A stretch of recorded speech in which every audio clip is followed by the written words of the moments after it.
I think what these healthcare industry leaders understand is that the current course we're on, paying more every year, our health results are not getting better. We have 46 million Americans with no coverage, millions more who are underinsured, that just can't be sustained, that people are really demanding a change. Part of the election of President Obama was about changing the healthcare system, and they want to be part of that change.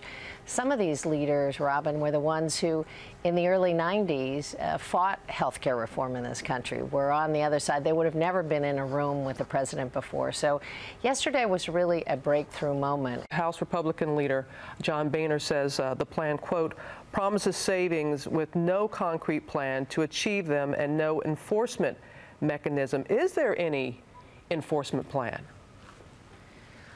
Well, I think that the industry leaders promised to come back to the president with specifics. What kinds of steps are going to be taken? How quickly? He made it clear yesterday that, first of all, he's very committed to passing health reform this year. There is no other option but getting a bill passed this year. And secondly, that he expects the industry leaders to begin work on cutting costs well before a bill is passed. So he wants us all to go to work together. You did mention earlier about $2 trillion being saved over 10 years, but how is that really putting money in folks' pocket? Because isn't it just really, the costs are just not going to rise as quickly? I mean, how does that really put money back in someone's pocket?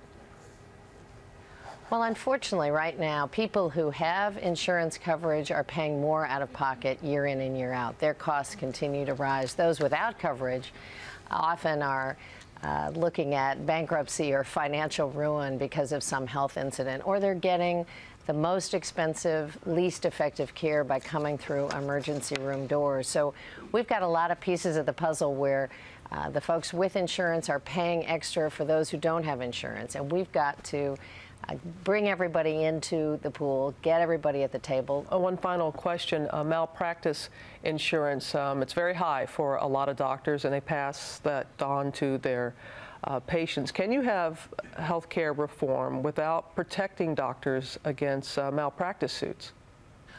Well, I don't think there's any question that some doctors in some parts of the country are paying extraordinarily high malpractice rates. But I think this is part of a conversation and a dialogue. The real important factor is to improve the quality of care, is to hopefully eliminate or greatly reduce the kind of mistakes, the medical errors that are made. So there's a lot of work to be done with doctors and hospitals to try and make sure that all Americans have high-quality, low-cost care. Secretary Sebelius, thank you very much. Have a good day.